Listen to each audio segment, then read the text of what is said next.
economy or something like that. But in the case of OET, the content is going to be health profession specific. I mean, if you are a nurse or let's say a doctor or physiotherapist or anybody, so what you can see as soon as you see the content of the OET is the words, the phrases, the questions, the other kinds of let's say stuff, let's say the writing content and everything will be health profession related. So based on ways, what is the thing we need to look at here is OET is specifically designed for health professionals, whereas IELTS, PT, or TOEFL are designed for all kinds of people. So those tests can be taken by health professionals or like engineers or let's say chefs or other kinds of people as well. That means those tests are generic ones and they contain the contents from different kinds of areas and they are totally academic. Whereas OET English proficiency test contents are going to be related to only health profession. And because of which one, this is called occupational English test. Uh, and this is related to health profession or health occupation. And then contents are going to be related to that one. And because of which one, this test has been named as occupational English test. Now let's talk about what would be the benefit here for health professionals when they choose OET over other tests. If a health professional, let's say nurse or doctor or physiotherapist, chooses or choose OET over PT or IELTS or TOEFL, so the benefit would be like this one. They don't have to take the hassles of learning about the words, the phrases, the contents, which are completely new to them. So when you go through OET sub-tests, for example, listening, reading, writing, and speaking, what you find is the words, the phrases, the text, sorry, all the contents are health specific ones. I mean, so you find the words and phrases that have been learned by you in your sorry, degree programs or in your training like that. Because of which, when you sit for the real test, you won't feel that much hassle or you won't feel that much strains to deal with the questions. Or as soon as you start working on question, you don't have to use your extra energy just to think about, hey, what this word is all about and what could be the meaning and something like that. So as soon as you start getting into the question or let's say content, you can start understanding what exactly the question is talking about or what the information is. And you don't have to invest extra energy. And that is going to result into good score. So comparatively, ending into higher score than in the case of IELTS or TOEFL or PT, something like that. Obviously, yes, in the market, you can hear one myth that PT is comparatively easier than OET or IELTS or something like that. But at the end of the day, you'll have to face many challenges in PT as well, because you cannot fulfill the score requirement just by scoring like 45 or 50. You will have to cross 60 or 65 or even 70 sometimes based on the requirement of the registration body and something like that. So which is not going to be easy kind of task. Therefore, the OET is chosen by health professionals uh, for higher studies or for registration purpose. So as a health professional, I don't know much about you guys, but I assume that you're aiming at getting registration somewhere in the world, probably in Australia or UK or USA or some other places. So when you're looking for registration process, whether you want to become RN or you want to become medical doctor or practitioner, you want to do MD programs or something like that, you definitely need to uh, submit your English proficiency score. So you can be asked to do IELTS or you can be asked to do OET. And when you have to think about your English proficiency test, obviously OET is going to be, you know, more viable kind of test for you. So the reason I already explained about the reason why this is the case, right? So now let me walk you through other things of OET as well. So I talked about why OET a little bit, showing or telling you that, okay, so OET is health profession specific, and it's going to be more useful test or easier test for you in terms of the contents you see in the test. And it's not going to be challenging thing for you to deal with or to go through the content and solve the questions, and that is going to end up with, that is going to give you a good score.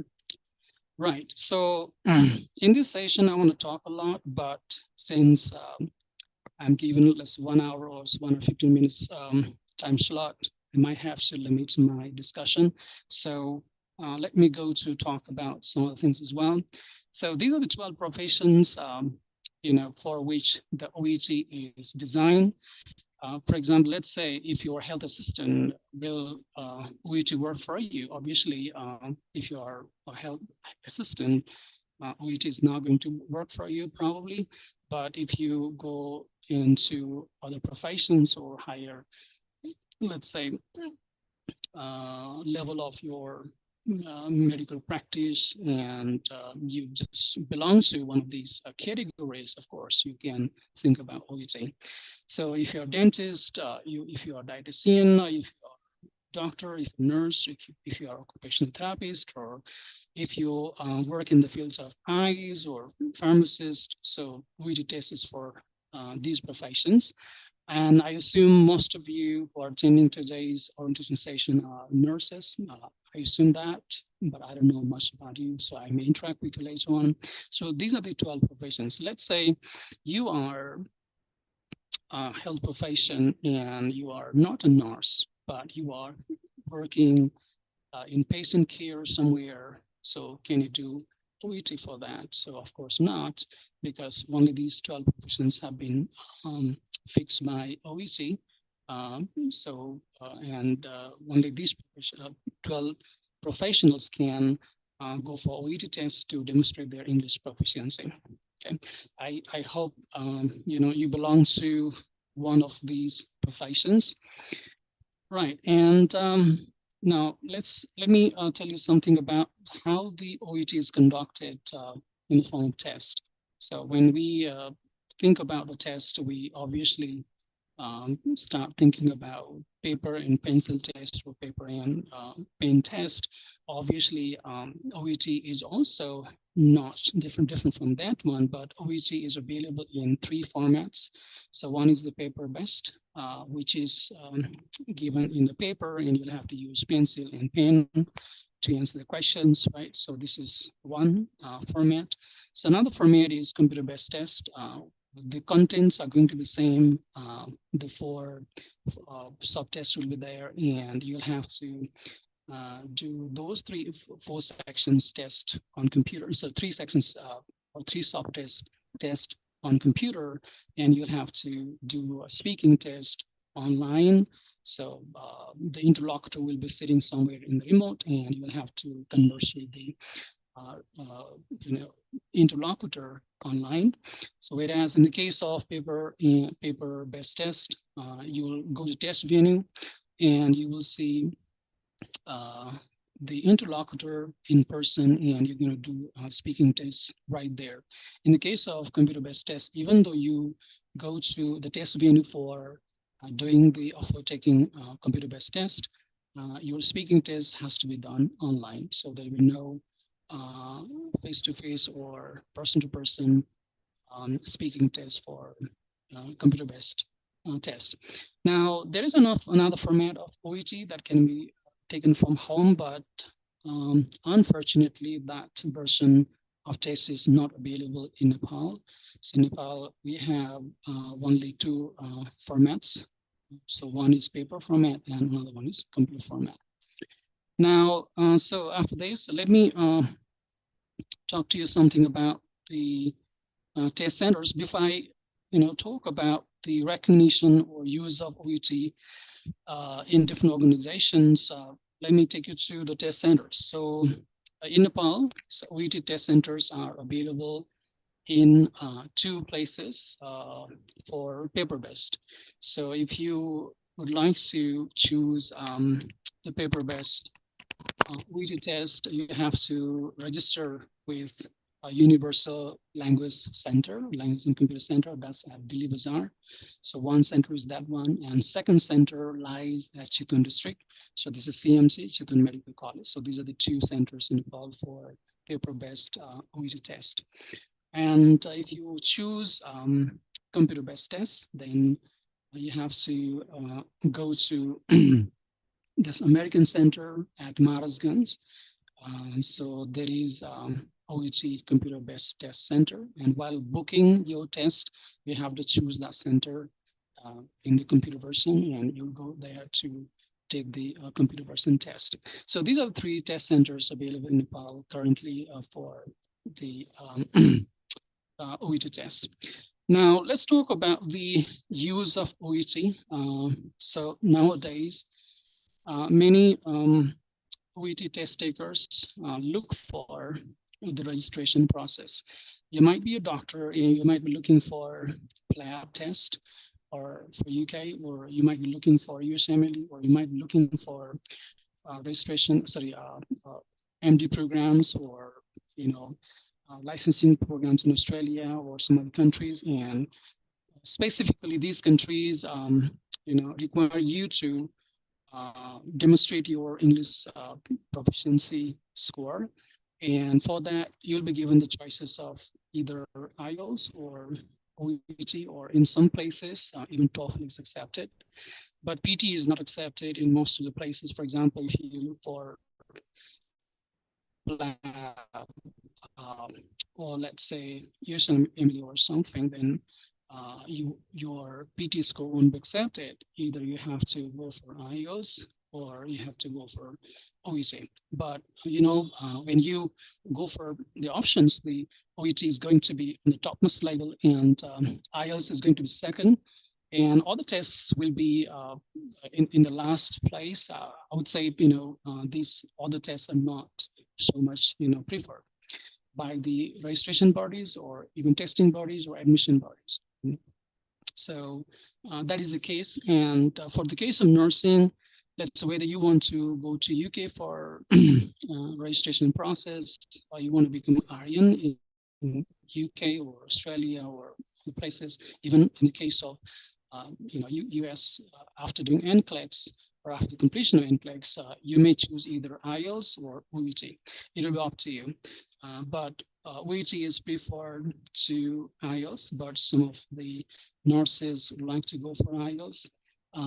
That's also okay, but if you compare the ease of doing the test or sitting for the test and scoring and everything, you can think about, or you can choose OEC over IELTS.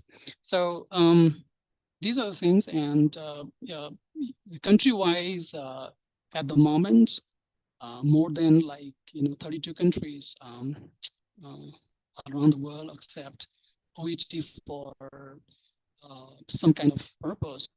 Probably that could be for registration or higher studies, and something like that. So, I mean, as a health profession, English proficiency let's say level, choosing OET is going to be much. All right. So now I want to walk you through the test format. So this test format discussion is going to be a brief one. Well, now how I want to present to you this test overview of OET is like this. Well, when you look at every English proficiency tests such as IELTS, TOEFL, PT, and everything, you can see two kinds of scores there. So one is specific section score, for example, listening score, reading score, writing score, and then there'll be overall score, right? But OET is a bit different in this particular case. OET has definitely four different sub-tests. So it has listening sub-test, reading sub-test, writing sub-test, and speaking sub-test. And each sub-test score is going to be separate. And we can look at that skill later on. And it means that your score in each section will be individual or separate. For example, you will have one specific score in listening, one specific score in reading, one specific score in writing, and one specific score in speaking. But what you don't see over here is you don't see overall score, like in case of IELTS or TOEFL. And any, let's say, registration body in the world, whether that's in UK or Australia or USA, they're not going to look for overall score of OET.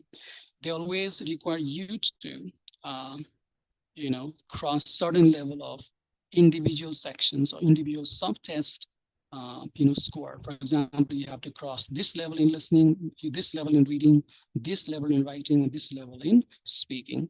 But they don't require you to cross. Okay, so this much should be overall or something. The reason is that the first reason is OET doesn't have overall score, and second reason is the registration bodies, or let's say admission bodies, when they require you to show up your English proficiency score, they're not going to look for, let's say, individual overall score. They want to see what is your listening capacity, what's your reading capacity, what's your writing capacity, and how you can communicate verbally. So they want to see that one. And for that reason, there is no overall score here. Well, the OET test is simply of around 2 hours, 55 minutes. You can compare the timing of this one with the timing of IELTS. TOEFL time has gone down now. It's the 2 hours test, but OET is not just 2 hours test. It's going to be around 2 hours, 15 minutes, something like that. So listening test is going to be the first one, and the timing of this test is going to be around, subtest is going to be around, let's say 40 minutes. Sometimes it can go up to 45 minutes as well. Reading timing is going to be 60 minutes, right? And writing is going to be 45 minutes. Speaking is going to be 20 minutes. So in most of the cases, speaking time sometimes can go up to like 22 minutes as well, because when you complete your listening, reading, writing, and wait for your turn for your speaking test at the test venue, the people will take, let's say, some time to arrange your turn. At the same time, the interlocutor might spend a little bit more amount of time in order to create the background or something like that. And because of which one, the time for speaking can go even up to like 22 minutes, 25 minutes as well. Okay. Well, so this is the test format, and this is the general test format. You can find out this particular test format online as well. But let me briefly explain about this, and I'll talk about other things as well. So related to the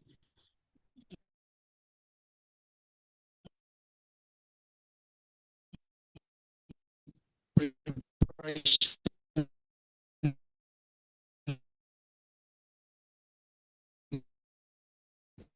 kind of thing,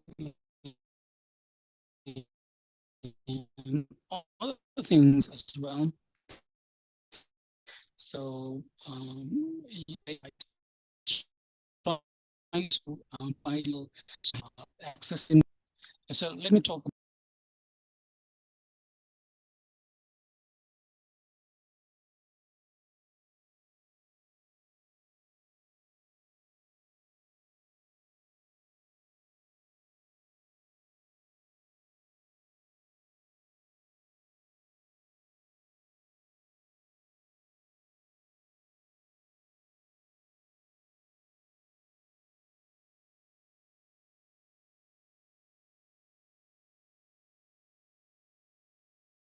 Hello.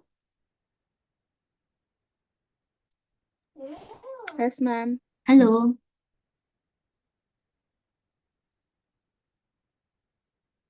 Hello मेरो voice सुनिरहनु भएको छ हजुरहरूले सुनिरहनु भएको छ है सरको एकैछिन नेट गए जस्तो छ म सरलाई भनिदिइहाल्छु एकैछिन वेट गर्नुहोस् ल हजुरहरूले के अरे माइक अन गरेर बोल्न पनि मिल्छ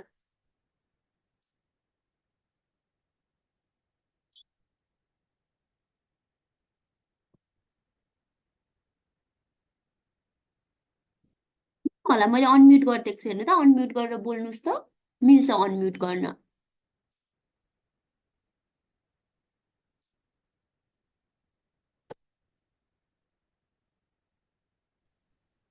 Yes, ma'am.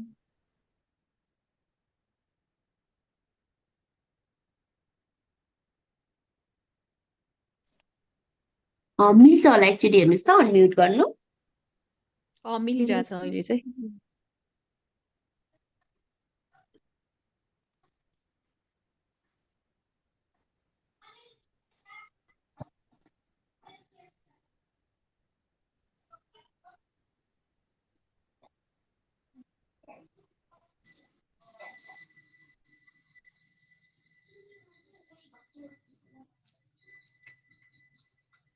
Let me guess the temperature.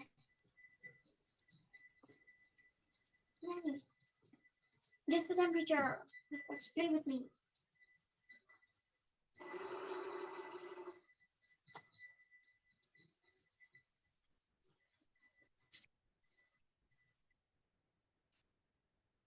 बुझिरहनु भएको थियो हजुरहरूले ओइटी भनेको के कस्तो हो भनेर हल्का हल्का यस म्याम बुझिरहेको थियो हल्का बुझिरहनु भएको थियो सरको सायद नेट गयो होला अचानक त्यही भएर अफ हुनुभयो म कल गर्दैछु ल बुझ्नु भएन अरे के बुझ्नु भएन भन्नु त भर्खर जोइन गर्नु भएको होला त्यही भएर बुझ्नु भएन होला हजुरले हजुरहरू भर्खरै लाइसेन्स पास गर्नु भएको हो सबैजना हजुर यस म्याम युके को लागि ट्राई गर्न खोज्नु भएको कि ओइटी भनेको के कस्तो रहेछ भनेर बुझ्न खोज्नु भएको थियो अब म्याम त्यही यो प्लान युके को लागि युके को जान्छन् लागि नि हजुर एक्सक्युज मी म्याम भन्नुहोस् न हामी युके को लागि जान्छौँ अनि यो ओइटी पास गरेपछि पिटी आइएल्सहरू गर्नुपर्छ कि नै होइन ओइटी भनेकै हजुरको ल्याङ्ग्वेज प्रोफिसियन्सी टेस्ट हो कि यो भनेकै हजुरको अब यो ओइटी चाहिँ हेल्थ प्रोफेसनलले मात्रै दिन पाउँछ सो यो भनेकै हजुरको आइएल्सपिटी बराबर हो यसपछि आइएल्सपिटी केही दिनु पर्दैन त्यसको साटो चाहिँ दिने चाहिँ ओइटी हो कि हेल्थ प्रोफेसनलहरूले चाहिँ ए अनि यस्तो अनि युके बाहेक अरू कुनै कन्ट्री जान मिल्दैन र होइन ओइटी गरेर मिल्न अरू कन्ट्रीहरू पनि मिल्छ 35+ कन्ट्री मिल्छ ओइटी गरेर खासमा चाहिँ होइन तर मेनली गइने जाने नर्सहरूले प्रिफर गर्ने भनेको चाहिँ युके नै हो ओइटी गरेपछि अब ओइटी गरेर मात्रै पनि हुँदैन ओइटी पछि सिबिटीको इक्जाम पनि दिनुपर्ने हुन्छ होइन युके को लागि सिबिटी दिएपछि हजुरहरू पास भएपछि एकैछिन ल सरले कल उठाउनु भयो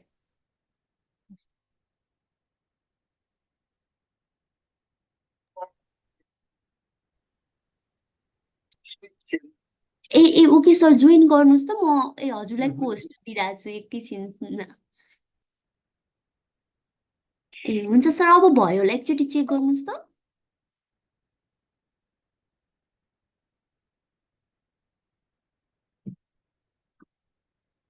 सो सर जोइन हुनुहुन्छ सरले बुझाइदिनुहुन्छ के कन्फ्युजन भयो भने पछि हामी पनि बुझौँला है त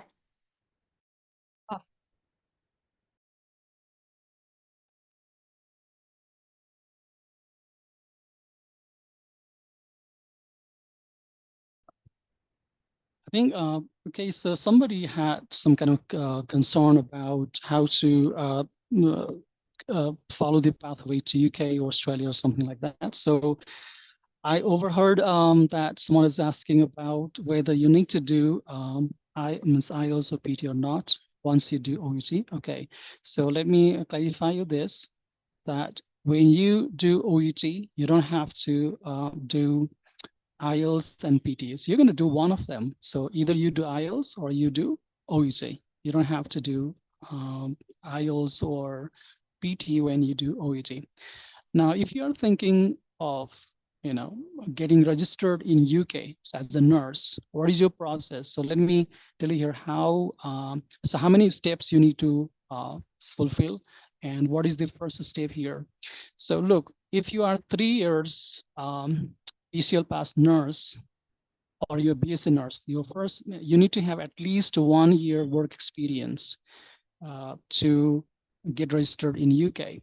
So the first step is go for doing your OET test, and you have to score at least B in each section or subsection. You need to be B in listening, B in reading, and B in speaking, but C plus in writing will work. So I will show you that one later on. And once you complete OET, so what is your next step? The next step is to get registered with NMC. So, and you have to pay £140. So get registered with NMC. To get registered with NMC, you have to upload all of your documents. You have to upload your academic documents. You have to upload your nursing certificates, everything, and you have to upload even OET certificate. So once you upload all these documents and pay £140, you will be registered in NMC. So then you will do CBT test. This is computer-based test, right? So this will have two let's say sections test, 2 parts test, part A and part B. So one is numeric, one is generic, and then this will have around 115 questions. This is 3 hours test. Only when you pass this, you will start looking for sponsorship, that means some kind of employment, and then you will get visa, and then you will fly to UK. So here, right? So you will start working in UK.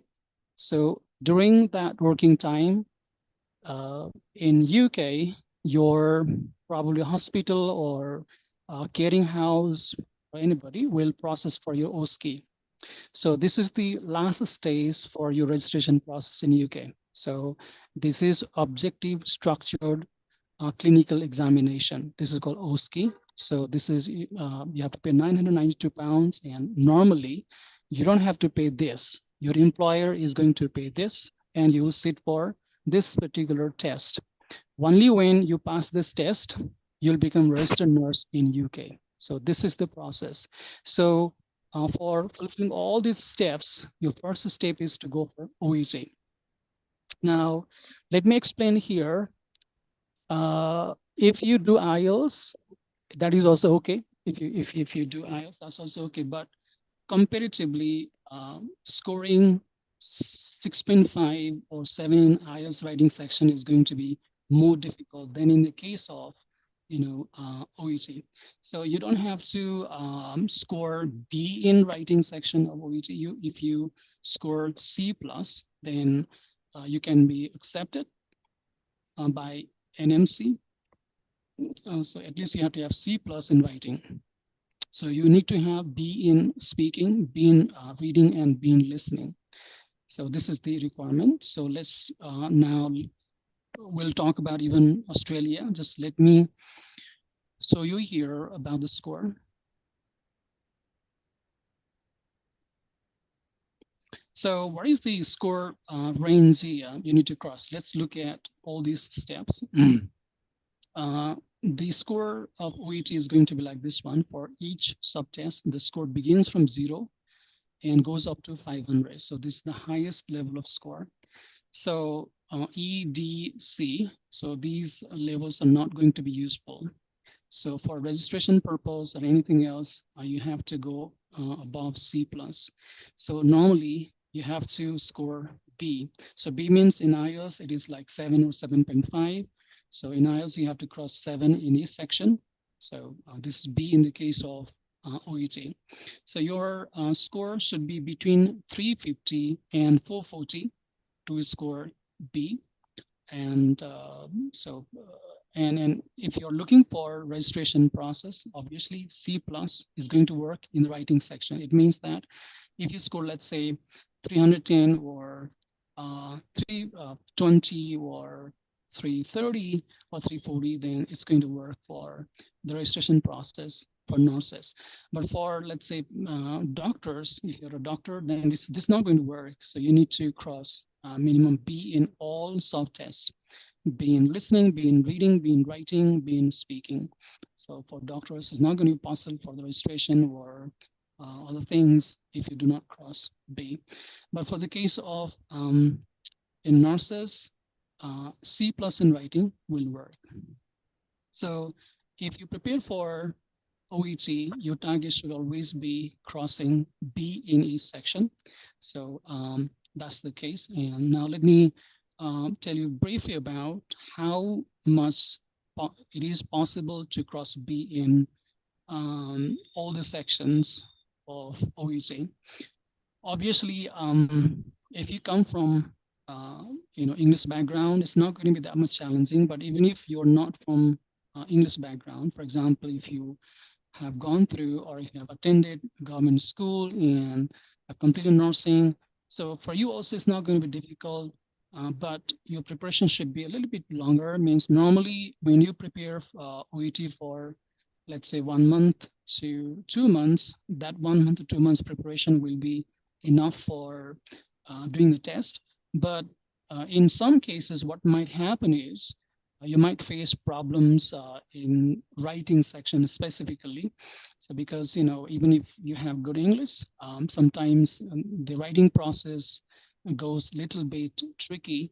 And when that is the case, you might not be able to grasp the thing very well, and you cannot translate the information into writing, and you might face problems in the writing section. And because of which one, the registration bodies accept, C+ score in the writing section. But speaking and listening and reading, these are going to be easier kinds of stuff. The reason is that they're not going to contain very difficult kinds of information. So not new information. You will go through the information that you have already known through your practice or through your study and everything. So it's not going to be that much difficult when you do intensive preparation of, let's say, 1 month to 1.5 months. And at the same time, you have to go for mock exams and everything. Now, so this is the case. And now let me show you the pathway to Australia. So what is the process for Australia here?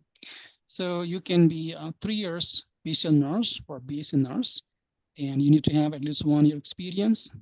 And then you, let's say, do OET, cross B in all 4 sections of 4 sub-tests, and apply for registration. Go for this APRA assessment. So this is the, like NMC, this is the assessment body in Australia. So according to this one, look, in the case of Australia, the case is you have to do some kind of bridging course. So it depends on the assessment process of APRA. So as you are assessed, APRA can recommend you to go for bridging course for adaptation. So versus nurses cannot, go directly for registration or something like that. And then, so at the same time, the next thing you have to do over here is NCLEX ARIAN.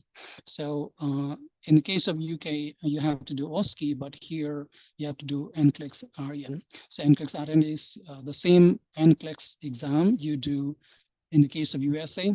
So bridging course, and then NCLEX ARIAN, apply for registration, PR, migrate. So this is how you can process as a foreign nurse. So from you can start your documentation from Nepal itself, or you can move to Australia. You can do a bridging course, and then of 6 months to 1 year. It depends on how ARPA is going to assess your adaptability and everything. And then there comes NCLEX ARIAN, and after that you'll go for PR process. Or registration means you'll become a registered nurse, and then you will go for all the steps. So these are steps. So what is the thing that I'm trying to tell you from all these things is, OET is your first step. So no matter what you want to do, whether you want to go to Australia as a registered nurse, or you want to go to UK as a registered nurse, or you want to go to US as a registered nurse, your first step is to definitely submit this English proficiency test score. So that's the score of OET. So in the case of NCLEX US, so once you pass NCLEX, right, you have to submit either IELTS score or OET score. So you can choose any one of them. So you don't have to choose IELTS, or you don't have to choose OET. You can choose one of them. For US registration process as well, you have to cross 777 in each section of IELTS, or in the case of OET as well, you have to cross B in all 4 sub-tests. So B in listening, B in writing, B in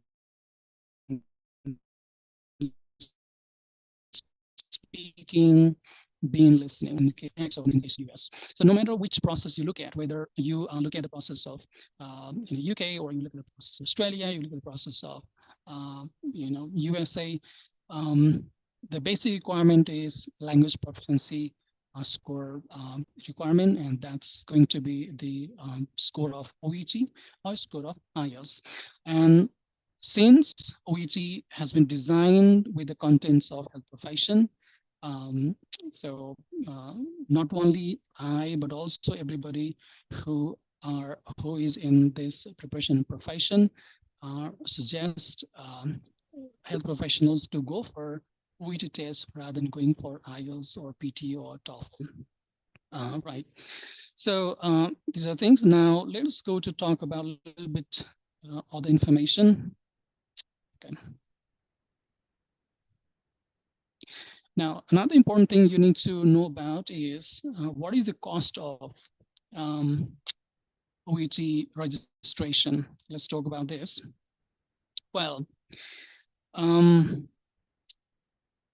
first of all, let's talk about the cost of IELTS and TOEFL or PD. So IELTS now costs around 27,000 to 28,000 when you go for registration. But OET is more expensive than IELTS or TOEFL.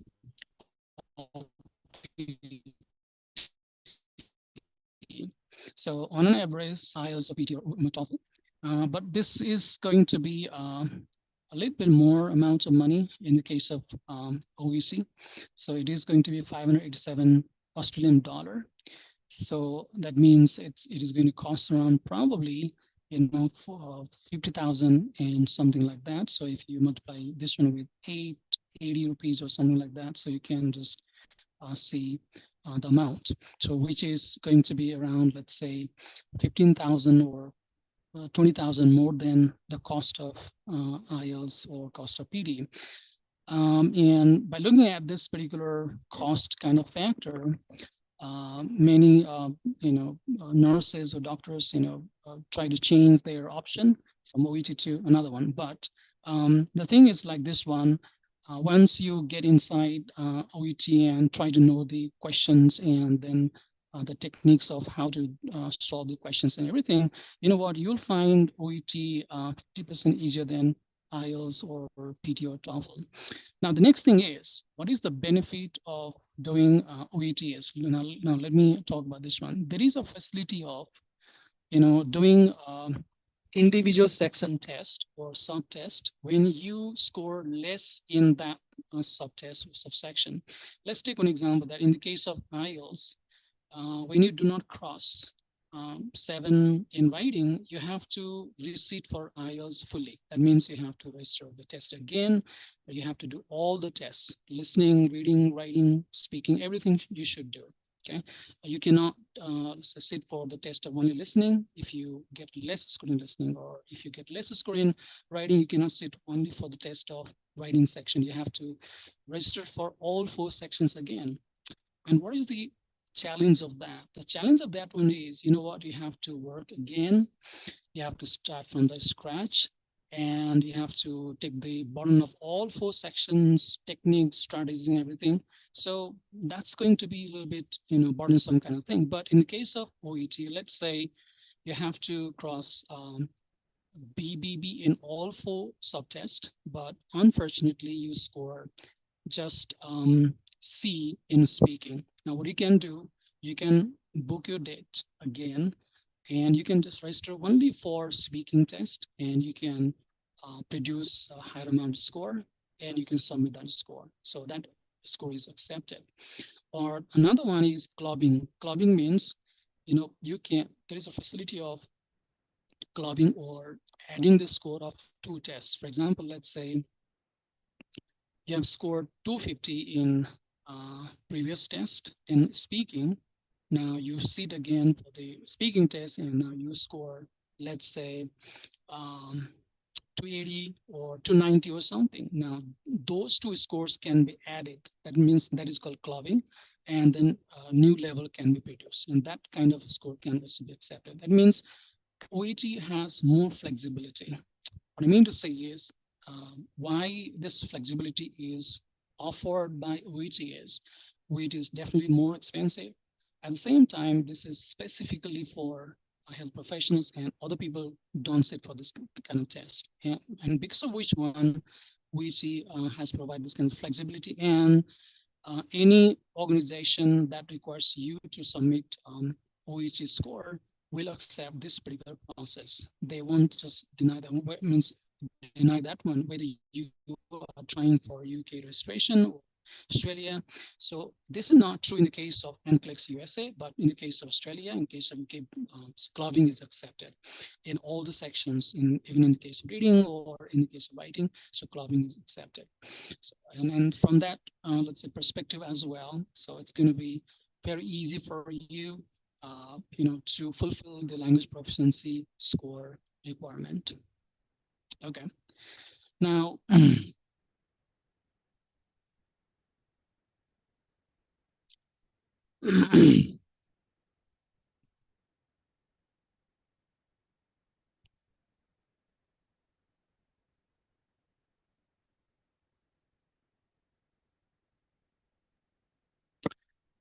well, so let me talk to you briefly about the content. Now, let's talk about the next thing here. How the booking is done. So if you are preparing for OET, or if you would like to prepare for OET, so after the completion of the preparation of OET, you have to book your date. And you should know how to book your date and where you have to go and everything. So for booking your date and everything, you have to go to this particular link, registration.myoet.com. And here you can create your profile.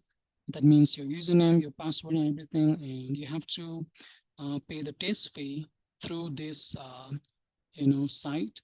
Means you'll have your password, username, and you have to log into your account, and then you have to pay your fee online through your account, and then you'll be registered. So, and the registration closes for paper-based tests before 24 days of the actual test. It means that if you're planning to do the test in, let's say, May 1st week, so you have to finish your registration by the 1st or 2nd of April. So it means at least 24 days time gap will be taken. So there won't be any kind of booking or registration when the gap between your planned date and registration will be less than 24 days. Okay. For the case of computer-based, at least 7 days gap should be there. So you can get the date of 7 days later when you are thinking of registering today. So otherwise, you'll have to take the gap of probably 14 days or 20 days, something like that. So this is the process. And the next one is all about results. So your score will be available after 17 days in your account. In the case of paper-based test, means you finish your test today. After 17 days, you will receive your score on your account. You have to log into your account, and you have to access or download your score. For the case of computer-based, you will get the score by 10 days. It won't take more than 10 days. But sometimes what might happen is this will take around 12 to 15 days as well. I've seen the case of some of my students that they received the scores in 12 days or 10 days as well. So these are the basic information related to OET right now. Before jumping into the contents of OET, so probably I may not be able to discuss. So okay. Anyway, so let me take you to this content specific kind of thing now. I'd like to briefly talk about the contents here, and we'll move to another presentation of slide if the need will be there.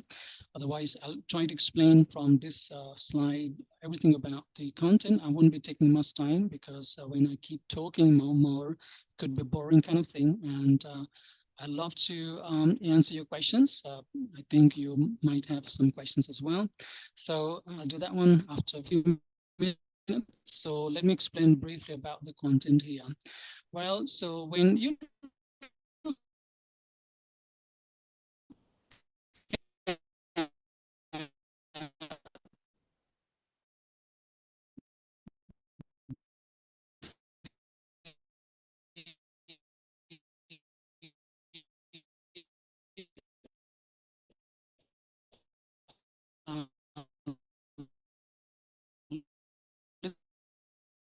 listening test, this is of, so on these two extracts, you'll be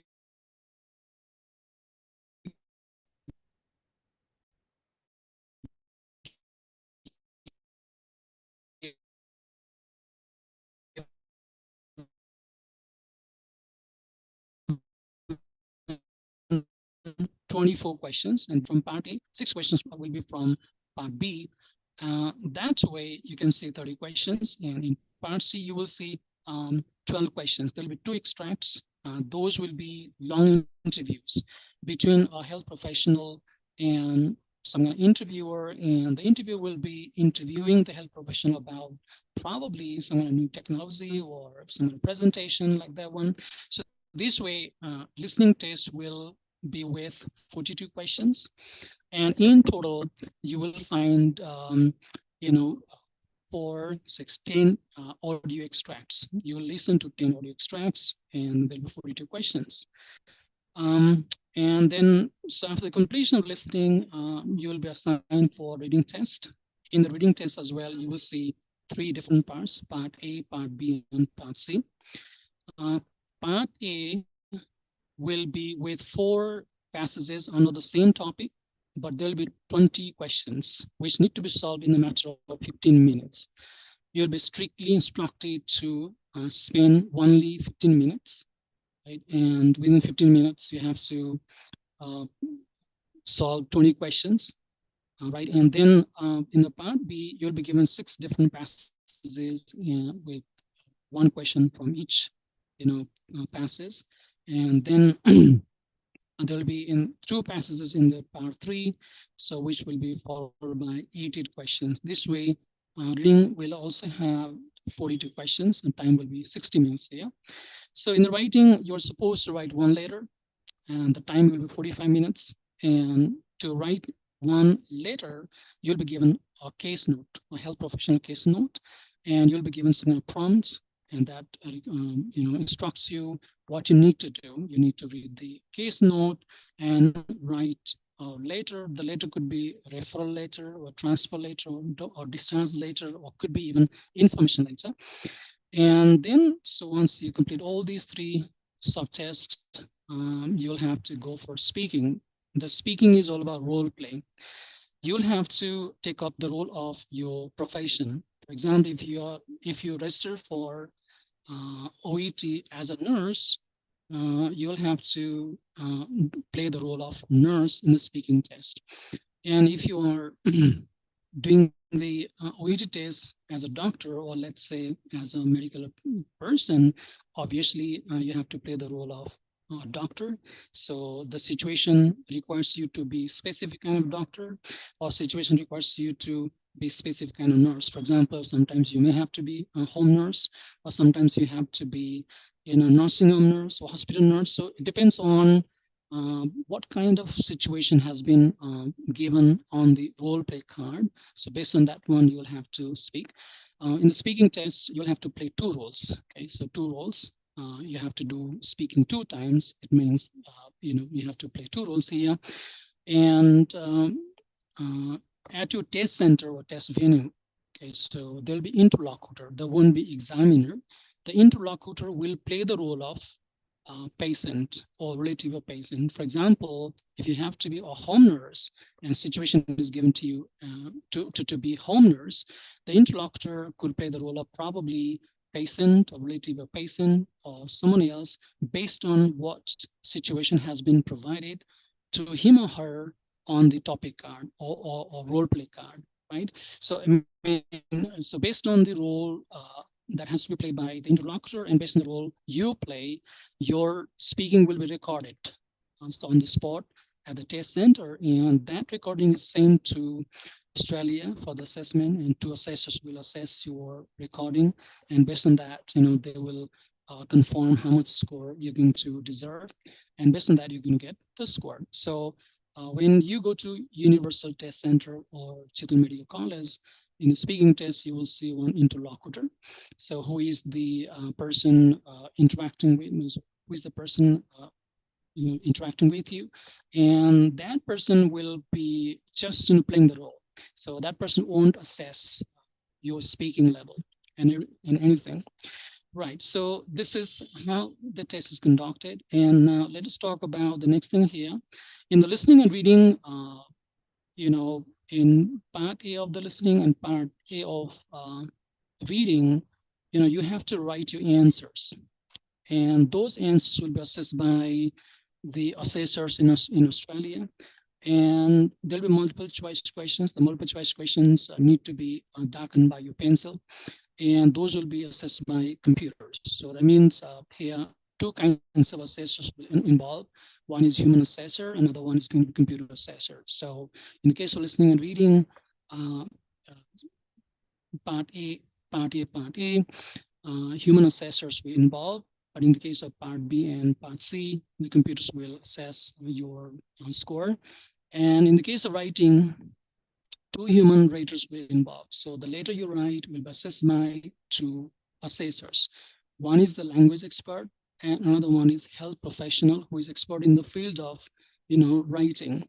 So I mean, if you do the test, means if you are a medical doctor and if you do writing later, you do the letter writing, your letter writing will be assessed by one doctor and one language assessor, probably a TESOL certified linguistic person or some kind of expert who is working in the writing of OET. So two people will assess your paper, and they will look at different qualities based on the criteria of writing assessment. So they do not or won't assess your papers just based on their mood.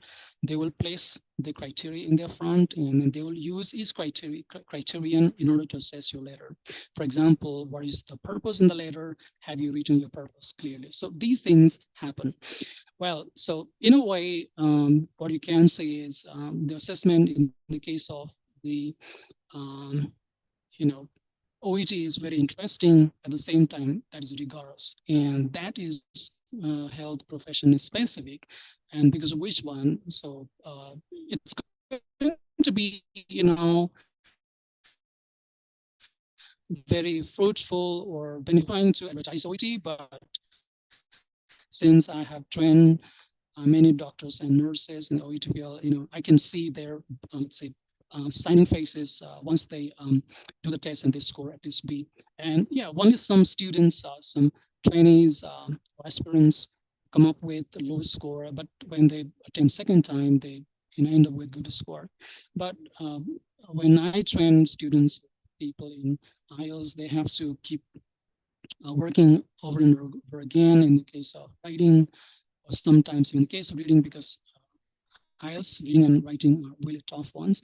Writing is not tough, but at the same time, there'll be more requirements you need to fulfill in the case of writing, because of which one many students end up with always 6 or 6.5 in writing section. And especially the doctors are not being able to fulfill the requirement. But in the case of nurses, 6.5 works, and most of the nurses who take up IELTS, they most of the time fulfill the requirement. So this is the thing I wanted to talk with you about OET, but I could go a little bit more in detail about OET, but since time constraint, so I may not go to talk about more things. Now, what I would like to do is I would like to take up your questions. You might have questions and queries. Please come up with your questions, and you can ask me in Nepali language or you can ask me in English if you can speak. So I love to answer your questions.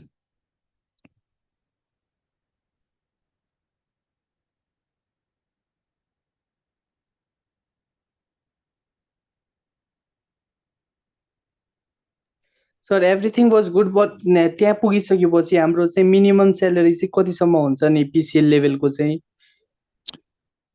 Well, so at the moment, let me tell you a few cases of my own students. They went there as a health care assistant, and when they went there as a healthcare assistant, they were paid like 1,200 to 1,400 pounds. But as they passed Aryan this exam OSCE, so their salary was 3,200 pounds per month. Excuse me, sir. Yeah, please. Yeah. Sir अनि यदि experience छैन Yes. भनेपछि चाहिँ हुन्छ कि नै दिन मिल्छ कि नै So especially for becoming registered nurse, you need to have experience. At least 1 year experience is required.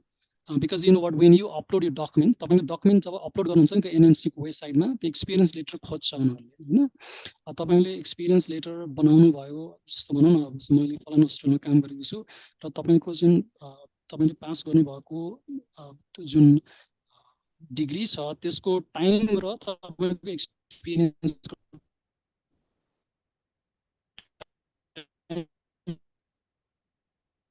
मिल्नु सो तपाईले त्यो केसमा चाहिँ तपाईले एक्सपिरियन्स त्यो एक्सेप्ट गर्दैन के एनएससी मा डकुमेन्ट लोड गर्ने बेलामा सो उनीहरूले त्यो डकुमेन्ट चाहिँ मिलायो भनेपछि यो प्रोसेस हामीले गर्दा लास्टमा त डकुमेन्ट चाहिने होला नि सर सबै चाहिन्छ डकुमेन्ट त सबै चाहिन्छ वर्क एक्सपिरियन्स एटलिस्ट 1 इयर अनि nursing licence OET academic documents police report सबै चाहिन्छ इभन पुलिस रिपोर्ट तपाईले अपलोड गर्नुपर्ने हुन्छ के सिबिटी त्यो एनएमसी मा रेजिस्टर गर्दाखेरि त्यति त्यो भइसकेपछि मात्रै उनीहरूले चाहिँ तपाईलाई सिबिटी को लागि क्वालिफाई छ भनेर एउटा लिंक पठाउँछ and then only you can pay money for CBT त्यो सिबिटी को लागि तपाईले पैसा पे गर्ने अनि सिबिटी को चाहिँ सेन्टर यही नेपालमा छ अनामनगरमा छ अनि तपाईले त्यहाँ गएर फेरि एक्जाम दिने त्यस्तो छ प्रोसेसहरु चाहिँ हामी त अहिले भर्खर फ्रेसर हो सर अनि के गर्ने हामीले चाहिँ अब त हामीले त दिन मिल्दैन होला नि 1 इयर एक्सपिरियन्स नै छैन भर्खर अस्ति चैतको 3 गते लाइसेन्स दिएको एक्सपिरियन्स नथाखेरि चाहिँ के हो भने ओके यसमा 1 इयर एक्सपिरियन्स त चाहिने हुन्छ हैन अब अस्ति भर्खर तपाईको लाइसेन्सहरु भएको छ भने तपाईले at least you have to wait for 1 year 6 months to 1 year 1 year देखि 6 मन्थ्स त तपाईले वेट गर्नै पर्ने हुन्छ सो रिक्वायरमेन्ट यस्तो छ कि तपाईको के छ भने जस्तो यहाँ मैले स्लाइडमा के देखाइरहेको छु भने जस्तो मिनिमम 1 इयर तपाई बीएससी नर्सिङ होस् अथवा पीसीएल नर्सिङ होस् यो तपाईको एटलिस्ट 1 इयर वर्क एक्सपिरियन्स चाहिँ हुन खोजिन्छ अथवा चाहिँ के हो भने अर्को प्रोसेस चाहिँ के हो भने तपाईले यो चाहिँ एजेन्सीहरुले गर्छन् हैन नेपालमा पनि छन् एजेन्सीहरु एजेन्सी थ्रु तपाई if you get job through agency as a health assistant जस्तो भनौँ न जस्तो हेल्थ केयर असिस्टेन्ट त्यो चाहिँ थुप्रै एजेन्सीहरुले लगिरहेको हुन्छ तपाईले ओइटी चाहिँ गर्ने हैन अनि त्यसपछि चाहिँ वर्क एक्सपिरियन्स चाहिँ फेरि युके मा गएर गर्ने त्यो हुँदाखेरि पनि तपाईको एनएमसी गर्न चाहिँ मिल्छ एनएमसी मा रेजिस्ट्रेसन गरेर सीबीटी गर्न चाहिँ मिल्छ नत्र चाहिँ तपाईको यहाँबाट चाहिँ सिधै गर्दाखेरि चाहिँ they require you to submit work experience of 1 year.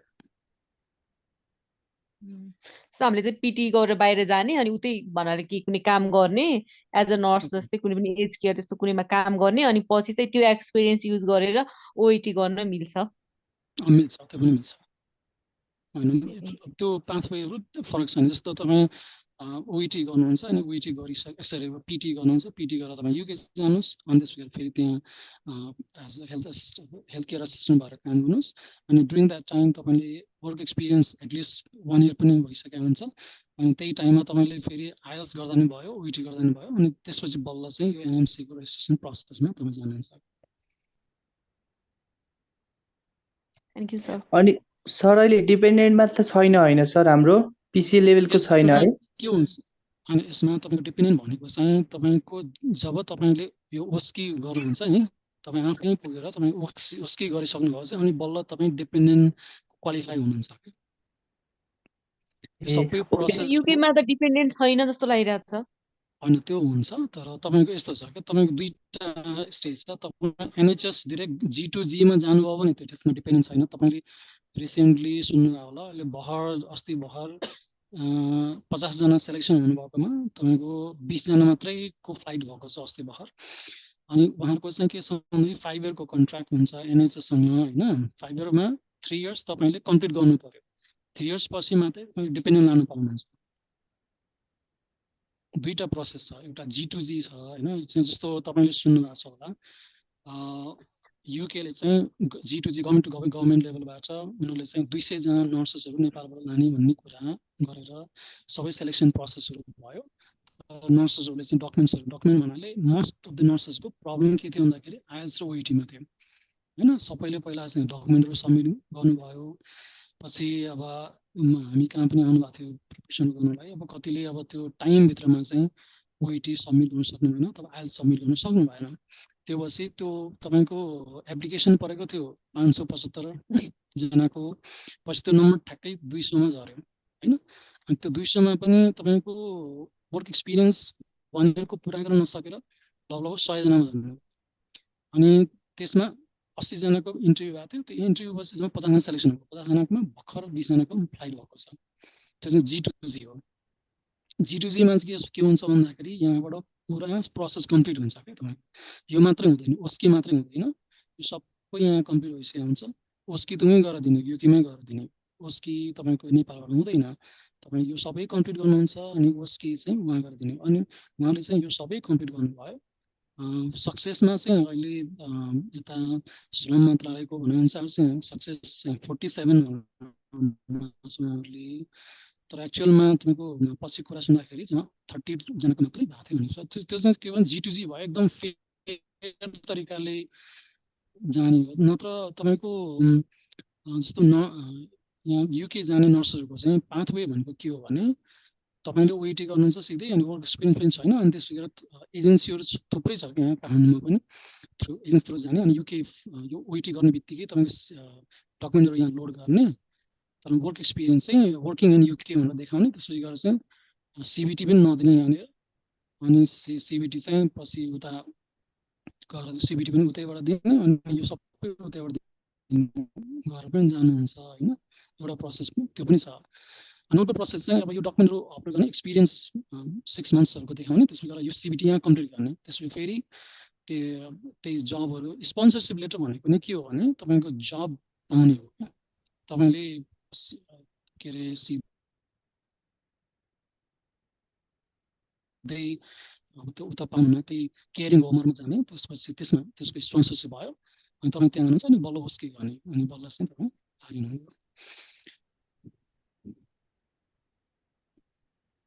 अनि G2G बाट जानु हुनेहरूको चाहिँ तपाईँको 3 इयर्स चाहिँ तपाईँको कम्प्लिट हुनुपर्छ कन्ट्र्याक्ट 5 इयर्सको 3 इयर्स त्यहाँ कम्प्लिट भइसकेपछि डिपेन्डेन्ट क्वालिफाई हुन्छ क्या त्यसपछि अनि आफ्टर 5 इयर्स चाहिँ तपाईँको नेपालमा रिटर्न ब्याक हुनुपर्ने भन्ने कुरा छ तर आफ्टर 3 इयर्स त तपाईँको रुल युकेको रुल के छ भने आफ्टर 3 इयर्स चाहिँ तपाईँले त्यहाँ अलिकति एनएचएसको नर्स भइसकेपछि फेरि अर्को चाहिँ तपाईँको फेसिलिटी के हो भने त्यहाँ तपाईँले ब्रिटिस पासपोर्टको लागि एप्लिकेसन प्रोसेस पनि चाल्न सक्नुहुन्छ 3 वर्षमा तपाईँले ब्रिटिस पासपोर्टको लागि एप्लाई गर्न पाउनुहुन्न तर त्यहाँ च्यानलहरू हुन्छ पाथवेजहरू हुन्छ के गर्ने भनेर त्यसमा चाहिँ अब एनएचएस मै नगरिकन अब प्राइभेट हस्पिटलमा जोइन गर्ने त्यो थुप्रो वेजहरू छ त्यहाँ चाहिँ तपाईँको त्यहाँ पनि पैसा हुन्छ क्या त्यहाँ थुप्रो लयरहरू हुन्छन् अनि नेपाली नर्सहरूले चाहिँ कुनै एउटा लयर समाउने अनि त्यसपछि अर्को पाथवे समाएर त्यसपछि फेरि तपाईँको ब्रिटिस पासपोर्ट लागि अप्लाई गर्ने त्यस्तो पनि छ प्रोसेसहरू चाहिँ। सर यदि हामीले चाहिँ ब्याचलर नर्सिङको लागि जाँदा चाहिँ कस्तो हुन्छ? त्यसमा तपाईँले जाँदाखेरि यस्तो हुन्छ, अब तपाईँले 3 इयर्सको मेरो सजेसनमा चाहिँ 3 इयर्सको तपाईँले पिसिएल नर्सिङ गर्नुभएको छ भने हजुर तपाईँले हजुर त्योभन्दा बढी नर्सिङ नसोच्नुहोस् कि तपाईँको, किनभने बिएससी बिएन भनेको सेम चिज हो। तपाईँको युकेमा तपाईँ पढ्ने बिएससी अथवा बिएन भनेको तपाईँले यहाँ पिसिएलमा पढेकै चिज हो, केही पनि हुँदैन त्यहाँ। तपाईँले त्यहाँ गएर तपाईँको फेरि अर्को 2.5 वर्ष चाहिँ तपाईँको फेरि बिएससी पढ, अनि फेरि अनि त्यति बेलासम्म फेरि तपाईँले त्यति बेलासम्म तपाईँ यो पिसिएलको थ्रु रजिस्टर्ड नर्स भएर निस्कि सक्नुहुन्छ होइन। तर तपाईँ फेरि हजुर बिएन बिएससीमा जाने, फेरि बिएनमा जाने, अनि फेरि अर्को 2.5 वर्ष त्यहाँ फेरि वेटिङ गर्नु पर्यो, फेरि चाहिँ तपाईँको प्रोसेसमा जानु। त्योभन्दा राम्रो प्रोसेस चाहिँ के हो भने बरु युकेमा चाहिँ तपाईँको हेल्थ के अरे त्यो केयर नर्स भएर छिर्ने, केयर भएर छिर्ने, त्यसपछि गएर ओइटी पनि गर्दै गर्ने, त्यसपछि गएर त्योबाट चाहिँ हुन्छ क्या। किन भन्दाखेरि तपाईँको युकेमा आरएन बन्नुको लागि तपाईँलाई ब्याचलर्स नै चाहिन्छ भन्ने छैन। हजुर तपाईँको 3 इयर्सको तपाईँको जुन सिटिबिटीको अथवा टियुको 3 इयर्सको जुन पिसिएल नर्सिङ छ त्यसैबाट तपाईँ आरएन बन्न सक्नुहुन्छ। तपाईँको 3 इयर्स पिसिएल छ भने त्यो बिएन बिएससी चाहिँ तपाईँको पढेर फेरि चाहिँ यो गर्छु भनेर चाहिँ त्यो धेरै टाइम लाग्छ। तपाईँको अल्टिमेट गोल चाहिँ आरएन बन्ने हो भन्ने होइन। तर हजुर होइन तपाईँ एकाडेमिकमा चाहिँ जाने, अब म भोलि अब आर्यन नबने पनि अरू फिल्डमा पनि म जान सक्छु भन्ने किसिमको तपाईँ जस्तो कति नर्सहरूको चाहिँ फोकस के हुन्छ, म पब्लिक हेल्थमा जान्छु अथवा के गर्छु भन्ने किसिमको हुन्छ। त्यो केसमा चाहिँ डेफिनेटली पनि तपाईँले सोच्न सक्नुहुन्छ त्यो अरू फिल्डहरू। किनभने तपाईँको 3 इयर्सको जुन पिसिएल नर्सिङ छ त्यसले तपाईँलाई उता युकेमा ब्याचलर्स पढ्न सजिलो हुन्छ, उता के भन्छ उसमा पनि अस्ट्रेलियामा पनि त्यही प्रोसेस हो। तपाईँले ब्याचलर पढ्न सक्नुहुन्छ, नसकेको होइन।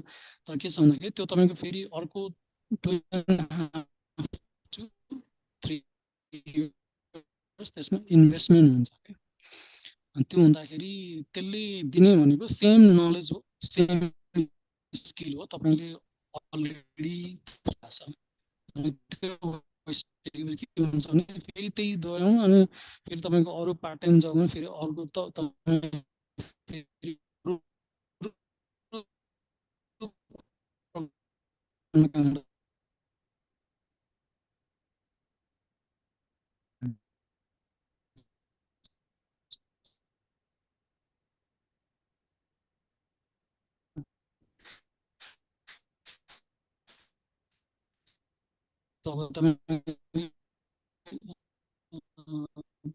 तपाईँले त्यहाँ पुगेर तपाईँको हेल्थ केयर पाल्नुपर्छ। तब तपाईँले फेरि सिबिटी गर्नु पऱ्यो, फेरि उसकै त्यही प्रोसेसबाट जानु पऱ्यो। वर्क एक्सपिरियन्स त बन्छ तपाईँको होइन। तपाईँले बिएन गर्दै बिएससी गर्दै गर्नुहुन्छ, अनि यता हेल्थ असिस्टेन्ट गर्दै हुनुहुन्छ, त्यसको एक्सपिरियन्स त बन्छ। अनि अब कति नर्सहरूले चाहिँ अब त्यसो पनि गर्नुहुन्छ, बिएन अथवा बिएससी पनि पढ्दै गर्ने, अनि यता त्यो काम पनि गर्दै गर्ने, अनि त्यो पिसिएलको थ्रु चाहिँ तपाईँको र वर्क एक्सपिरियन्स थ्रु चाहिँ तपाईँको सिबिटी गरेर उसकी पनि गर्ने, त्यो पनि गर्नुहुन्छ। त्यो तपाईँमा डिपेन्ड गर्छ कसरी गर्ने भनेको चाहिँ। त्यो थुप्रो वेजहरू चाहिँ छ त्यसमा। सर हामी अहिले फ्रेसर जो एक्सपिरियन्स नै छैन नि, वर्क एक्सपिरियन्स, यस्तो वालाले चाहिँ पिटी नै गर्दा पिटी गरेर जाँदा नै बेस्ट होला नि, त्यहाँ उता गएर पछि नै ओइटी गर्ने त्यसो भए? होइन, अब तपाईँको त्यो पनि गुड आइडिया हो तपाईँलाई। तपाईँले ओइटी नै गर्नुपर्छ, अहिले ओइटी नै गर्नुपर्छ भन्ने छैन। अथवा तपाईँको चाहिँ के छ भने अब इन्ट्रीको लागि तपाईँले पिटी गर्नुभयो, अनि त्यसपछि त्यहाँ पुग्नुभयो, त्यहाँ चाहिँ तपाईँले भन्नु जस्तै गरेर तपाईँले आफ्नो फिल्डको जब गर्नुभयो। मेन चाहिँ तपाईँले अब जस्तो रेस्टुरेन्टमा गएर काम गर्नुभयो अथवा चाहिँ अर्को ठाउँमा काम गर्नुभयो भने चाहिँ त्यसको एक्सपिरियन्सले तपाईँ रजिस्टर्ड नर्स बन्नुको लागि केही पनि हेल्प गर्दैन होइन। तपाईँको वर्क एक्सपिरियन्स एटलिस्ट 1 इयर चाहिँ त्यही हेल्थ केयर फिल्डमा काम गरेको हुनुपर्छ। जस्तो तपाईँको नर्सिङ केयरमा केयर होमहरू हुन्छ, त्यहाँ केयर होमहरूमा चाहिँ जस्तो तपाईँले केयर वर्कर भएर काम गर्नुभएको छ भने त्यसले पनि तपाईँको उसकेसम्म पुग्नलाई सपोर्ट गर्छ।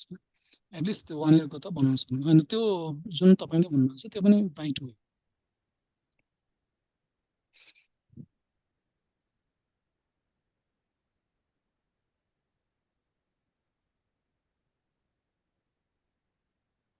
बिएससी नर्सिङ स्टुडेन्ट कस्तो छ? ओके बिएससी ओके सो यहाँ क्वेसन छ एउटा CBT compulsory after OET CBT त हेर्नुहोस् अब यहाँ चाहिँ एउटा क्वेसन छ तपाईँको CBT त कम्पलसरी हुन्छ जस्तो यहाँ तपाईँको यो CBT नगरिकन तपाईँले ओस्कीमा अथवा चाहिँ CBT त तपाईँको कम्पलसरी नै यो CBT तपाईँको क्लियर भएन भने अथवा यो CBT भएन भने यहाँबाट फर्दर तपाईँले यो ओस्कीसँग जाने बाटो नै हुँदैन CBT इज कम्पलसरी OET पछि तपाईँ CBT गर्नै पर्छ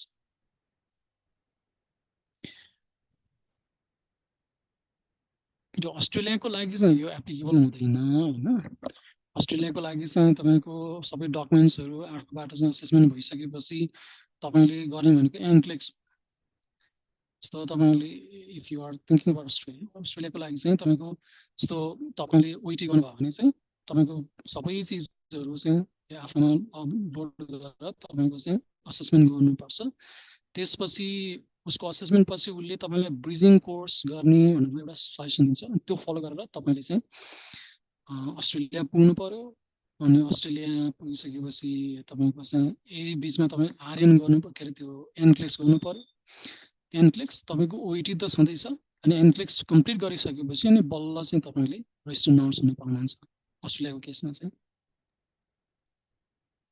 सर अब तपाईँले युएसको एन्क्लेक्स दिनको लागि पनि OET गर्नै पर्छ होइन एन्क्लेक्स दिनलाई OET गर्नु पर्दैन सो एन्क्लेक्स तपाईँले दिन सक्नुहुन्छ पहिला होइन अब तपाईँको युएसए केसमा चाहिँ एन्क्लेक्स पहिला गर्दाखेरि भयो आइएल्स गर्दाखेरि भयो अथवा OET गर्दाखेरि भयो अस्ट्रेलियाको केसमा पनि तपाईँको चाहिँ के छ भने मेन चाहिँ पहिला तपाईँको एन्क्लेक्स गर्नुभन्दा पहिला चाहिँ तपाईँको OET त गर्नै पर्छ अस्ट्रेलियाको केसमा चाहिँ है अथवा तपाईँले एन्क्लेक्स गरेर एन्क्लेक्स पास गरेर बस्नु भए पनि हुन्छ एन्क्लेक्स पास गरेर तपाईँको यो एसेसमेन्ट हुनुभन्दा अगाडि चाहिँ तपाईँको एन्क्लेक्स गर्नुभयो जस्तो हो यो स्टेजमा जस्तो यो OET गर्दै हुनुहुन्छ अथवा OET गर्नुभयो OET पहिला गर्नुभयो एन्क्लेक्स पछि गर्न सक्नुहुन्छ अथवा तपाईँले एन्क्लेक्स अलरेडी पास गर्नुभएको छ जस्तो तपाईँले चाहिँ तपाईँ BSc नर्सिङ हुनुहुन्छ अनि तपाईँले चाहिँ युएसएमा ट्राई गर्दै हुनुहुन्छ होइन युएसएमा आरएन बन्नको लागि चाहिँ फर्स्ट स्टेप भनेको नै एन्क्लेक्स क्लियर गर्ने हो तपाईँको एन्क्लेक्स क्लियर गर्नुभएको छ तपाईँको आइएल्स अथवा चाहिँ OET छैन भने तपाईँ आइएल्स अथवा OET गर्नु पर्यो त्यसपछि असेसमेन्टमा जान्छ तपाईँ असेसमेन्टमा चाहिँ उनीहरूले चाहिँ तपाईँको यो OET को सबै हेरिसकेपछि अनि एन्क्लेक्स पनि छ भने पनि एन्क्लेक्स तपाईँले पास गर्नुभएको छ भने पनि तपाईँले कुन लेभलको चाहिँ ऊ गर्नुभएको छ तपाईँ जस्तो भने तपाईँले BSc नर्सिङ गर्नुभएको छ भने तपाईँको 4 इयरको चाहिँ नर्सिङ हो भने स्टिल पनि तपाईँ फरेन एजुकेटेड नर्सको लागि चाहिँ उनीहरूले ब्रिजिङ चाहिँ तपाईँको रेकमेन्ड गर्छ होइन तपाईँले सिधै चाहिँ तपाईँको रेजिस्टर्ड नर्स भन्न पाउनुहुन्न तपाईँले ब्रिजिङ भनेको अस्ट्रेलियाको नर्सिङ सिस्टमको बारेमा तपाईँलाई ओरिएन्ट गराउने कोर्स हुन्छ उनीहरूको 6 months to 1 year पनि हुन्छ कुनै त्यो चाहिँ तपाईँको आफूले असेसमेन्ट कसरी गर्छ भन्ने कुरामा चाहिँ तपाईँको डकुमेन्टहरू सबै असेस भइसकेपछि तपाईँको BSc नर्सिङमा के कोर्सहरू छ र अस्ट्रेलियामा चाहिने कोर्सहरू के हो अनि त्यो ब्रिजिङ कोर्स गर्ने एउटा तपाईँ कलेज जस्तो हुन्छ अनि उसले रेकमेन्ड गर्छ अनि तपाईँले यसमा एडमिसन गर्नुपर्ने हुन्छ अनि यसको भिजा लिएर तपाईँ अस्ट्रेलियामा जानुहुन्छ होइन अनि बल्ल चाहिँ तपाईँको त्यो कोर्स गरिसकेपछि अनि बल्ल तपाईँको चाहिँ तपाईँले यदि एन्क्लेक्स अलरेडी पास गर्नुभएको छैन अनि बल्ल तपाईँ लाई यहाँ चाहिँ तपाईँको अस्ट्रेलियाको चाहिँ यो के अरे नर्सिङ काउन्सिलले चाहिँ बल्ल तपाईँ आरएन भनेर सर्टिफाई गर्छ मेन चाहिँ यहाँनिर हुन्छ तपाईँको उसले असेसमेन्ट कतिको केसमा चाहिँ जस्तो रिसेन्टली जानुभएको 2-3 जना जस्तो मसँग OET गरेर जानुभएको छ एकजनाको लागि 6 months को ब्रिजिङ कोर्स रेकमेन्ड भएको छ एकजनाको लागि तपाईँको 1 वर्षको भएको छ एकजनाको लागि चाहिँ तपाईँको अहिलेसम्म पनि त्यो चाहिँ तपाईँको रिफर भएको छैन कि ब्रिजिङ चाहिँ अनि उहाँहरू जानुभएको चाहिँ लगभग सँगै जस्तो म तपाईँलाई भन्छु राजीव गान्धी इन्स्टिच्युटबाट BSc नर्सिङ गर्नुभएको इन्डियाबाट चाहिँ गर्नुभएको चाहिँ लगभग 6 months हुन्छ असेसमेन्ट गर्दाखेरि अनि यहाँ पूर्वाञ्चलको पनि के एउटा तपाईँको चाहिँ यहाँ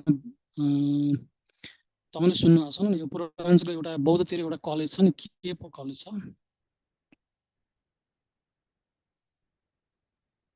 त्यो नामै बिर्सेँ मैले।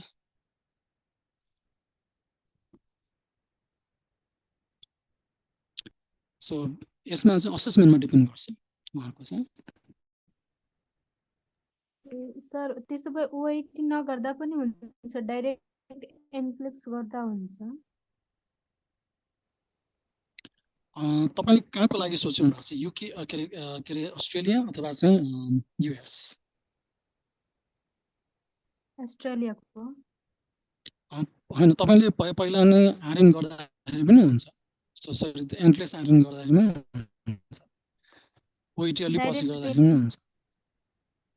होइन, उसले मात्रै त तपाईँको एनक्लेक्सले मात्रै त तपाईँलाई के भन्छ रजिस्टर नर्स बनाउँदैन होइन। एनक्लेक्स गरिसकेपछि अथवा एनक्लेक्स गर्नुभन्दा अगाडि तपाईँ ओइटी अथवा आइएल्सको स्कोर त चाहिन्छ।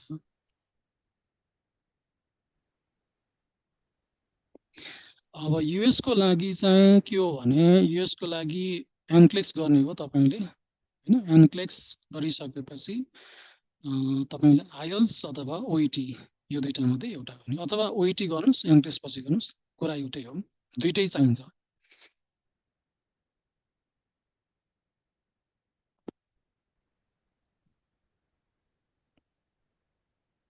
सर युके को आर्यन भइसकेपछि कति लङसम्म युकेमा बस्न मिल्छ भन्ने कुरा गर्नुभएको छ। ओके, यस्तो छ, तपाईँ G2G गभर्मेन्ट टु गभर्मेन्ट प्रोसेसबाट जानुभयो भने चाहिँ नेपाली नर्सहरूको लागि 5 इयर्सको लागि लाने होइन, 5 इयर्सको कन्ट्र्याक्ट हुन्छ। अब त्यसमा अब नत्र चाहिँ नर्मली चाहिँ यहाँबाट जस्तो नेपालमा पनि एजेन्सीहरू छन् युकेमा रिक्रुट गर्ने, उनीहरूले चाहिँ त्यहाँको प्राइभेट हस्पिटलहरू नर्सिङ केयर होम्सहरूमा चाहिँ लाने गर्छन्। उनीहरूले चाहिँ लाँदाखेरि हेल्थ केयर नर्स अथवा हेल्थ नर्स त लाँदैन, उनीहरूले हेल्थ केयर वर्कर समथिङ भनेर लान्छ। अनि नर्मली चाहिँ उनीहरूको कन्ट्र्याक्ट भनेको 2 इयर्सको हुन्छ।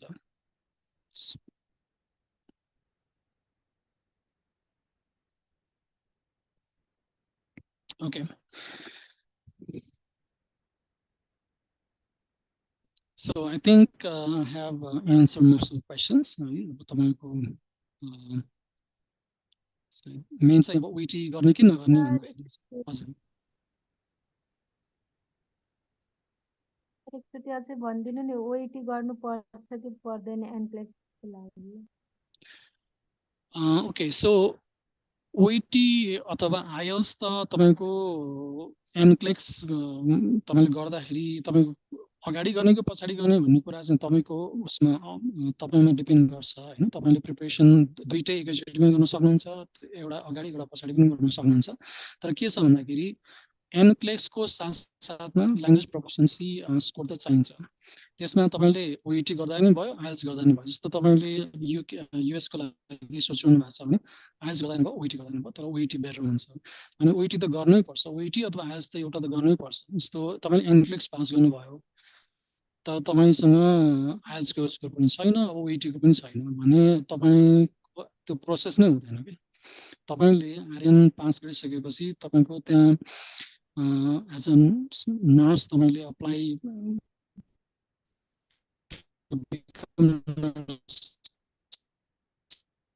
स्टेटमा तपाईँ अप्लाई गर्दाखेरि त्यो ओटीको स्कोर जानु पर्यो, तपाईँको एकाडेमिक डकुमेन्ट्सहरू तपाईँको सर्टिफाइड सबै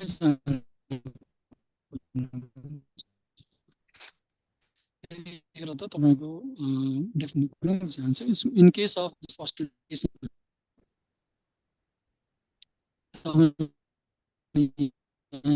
त्यो असेसमेन्ट भनेको तपाईँको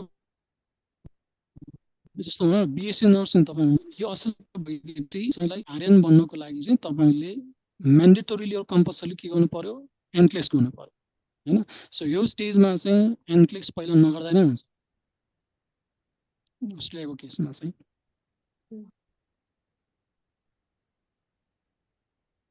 बुझ्नुभयो तपाईँले?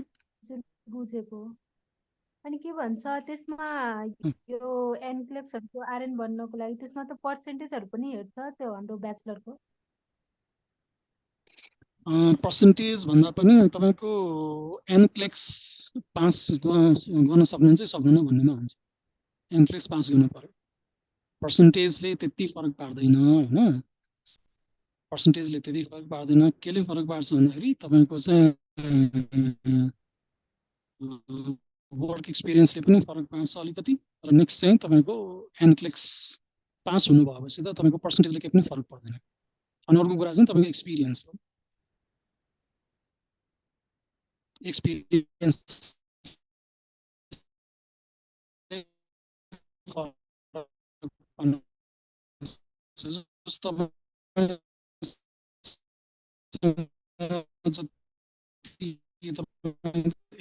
एकदम फ्रेस हुनुहुन्छ भने तपाईँ एनक्लेक्स गरेर जान चाहनुहुन्छ भने न्युयोर्कको आफ्नै तपाईँको रुल छ त्यहाँ होइन। अनि फेरि तपाईँको त पेन्सिल्भेनिया जानु भने आफ्नै रुल छ, टेक्सासमा आफ्नै रुल छ। म त कमन रुलले काम गर्छ होइन। त त्यो स्टेट वाइज तपाईँको फरक फरक हुन्छ। तपाईँले स्टेट चुज गर्नु पर्यो। त्यो स्टेट पर्टिकुलर स्टेटमा तपाईँ रेजिस्टर हुनुपर्ने हुन्छ। त्यसको लागि अब तपाईँ रेजिस्ट्रेसन गर्ने प्रोसेसमा चाहिँ के हुन्छ भने तपाईँले इम्प्लोयर कसले काम दिने हो तपाईँले। जस्तो यहाँनिर नेपालमा तपाईँले अभानी भन्ने एउटा युएसको चाहिँ एजेन्सी सुन्नु भएको छ भने उसले चाहिँ नेपाली, इन्डियन, श्रीलङ्कन, मलेसियन, त्यसपछि एउटा फिलिपिनोज नर्सेसहरू एकदम रिक्रुट गर्छ कि उसमा युएसमा। जस्तो अस्ति उसले यहाँ सोल्टी होटलमा पनि तपाईँको सेमिनार गरेको थियो। अनि कति 1.5 महिना उनीहरूले चाहिँ के गर्छन् भने उनीहरूको रिक्वायरमेन्ट हुन्छ। जस्तो तपाईँको